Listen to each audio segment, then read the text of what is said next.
Hello loves, and welcome back to ORISHA story time, where we talk about different ORISHA stories, and we're obviously going to be using the textbook African Narratives of Orisha Spirits and Other Deities, which I will have linked down below so that you guys can, if you guys want to buy it. This is one of those books that it's a textbook, y'all. Like she's thick. She's really thick. It's a really big book. It has a lot of information and it's really, really important. I really love this book because of just the stories and being able to connect. So I love getting to, discuss different stories and talk about the meaning and the why, and just really coming on here and studying these specific stories on here with you guys. So that's what we're going to be doing today. It's been a minute, so we're going to do that. But before we get started, two things. First, don't forget to use the code Lionsgate 2023 in all caps to get 40% off all of my services, all my readings, all of my classes. Right now it ends tomorrow on the Lionsgate. It's definitely going to be a very powerful day. We are going to be doing a whole entire meditation tomorrow, so definitely stay tuned and come through. There's going to be a live stream.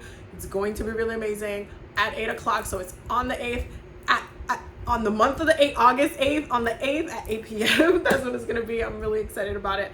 So definitely make sure that you're ready for that. But definitely make sure you also take advantage of the discount. And also, we are going to Egypt, y'all. Like, oh my God, we're having an Egypt spiritual retreat from January 22nd to the 30th of next year. And I'm really, really excited because it's going to be incredible. We're going to be doing a full moon in Leo ceremony.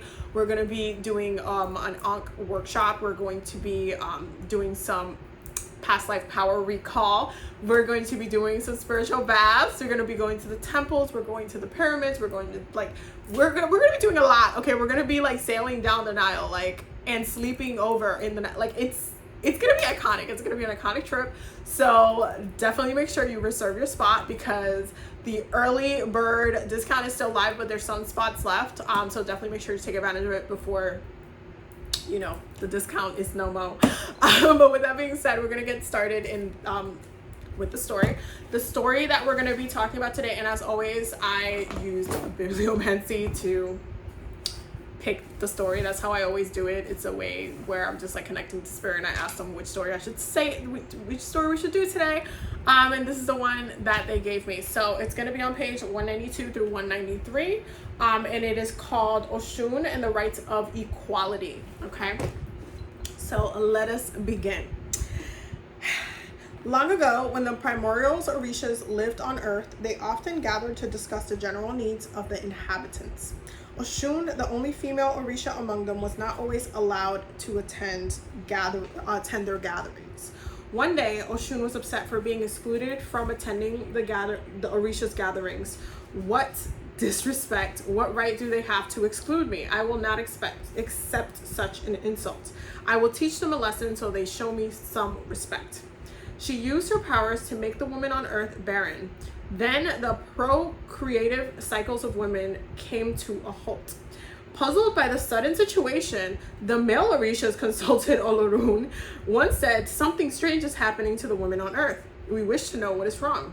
Another said, "The women are barren." Olorun said, the barren state of the women on Earth is a consequence of the banning of Osun from your gatherings." Ooh. One Orisha said, "What should we do to fix this matter?" Olorun said, "If you wish for women to have children again, you must allow Osun to attend your gatherings. She is important because she has the power over women's wombs, motherhood, and fertility. Therefore, she is a valuable member of the Orisha's council. Without her, procreation on Earth will cease forever." The Orishas recognized Osun's power and right of equality. They invited her to join the council and attend their gatherings. From then on, women on Earth became fertile again, and life returned to its normal procreative cycle. Osun really said, "You not about to not have me be at this party."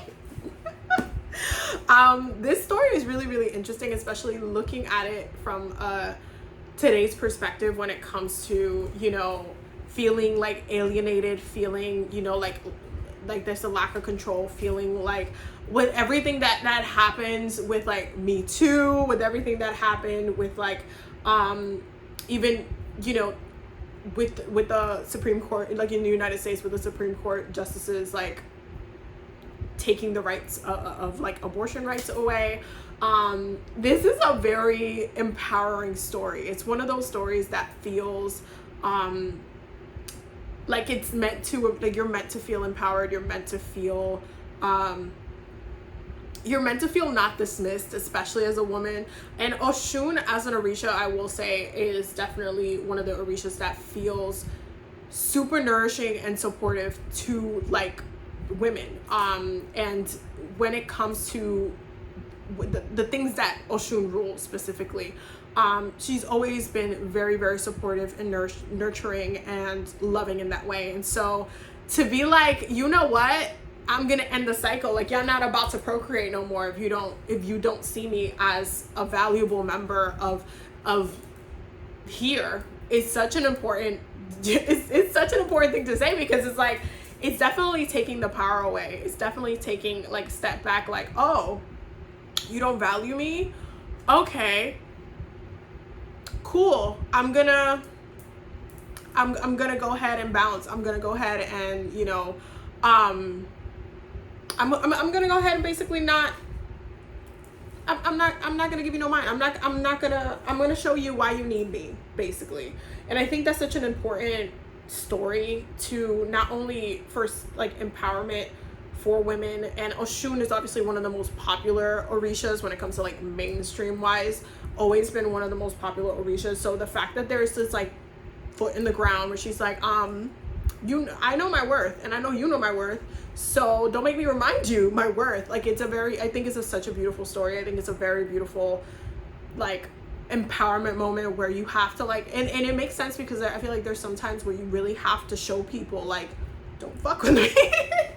Like, don't try me. I'm not the one. You forgot who I was for a second, and I had to remind you, and here we are now. Like, it feels like that with this story. It's a very like, try again, come nicely, come correct. This story is really beautiful. I love that there's elements of women's rights in these very, very ancient stories. But yeah, I hope that you guys enjoyed the story. What do you guys think about the story? Leave a comment down below. Let me know your thoughts. I thought it was really beautiful, and obviously Spirit wanted us to cover it today because that's what they chose for us to cover. So I don't know who needed to hear the story today, but I hope that you enjoyed it. I hope that you found it meaningful, and I hope, you know, at the end of the day that you resonated with it, because I definitely resonated with it. Okay, I saw the power. Anyway, I love you guys. Have a wonderful day. Leave a comment down below. Don't forget to subscribe if you're new here.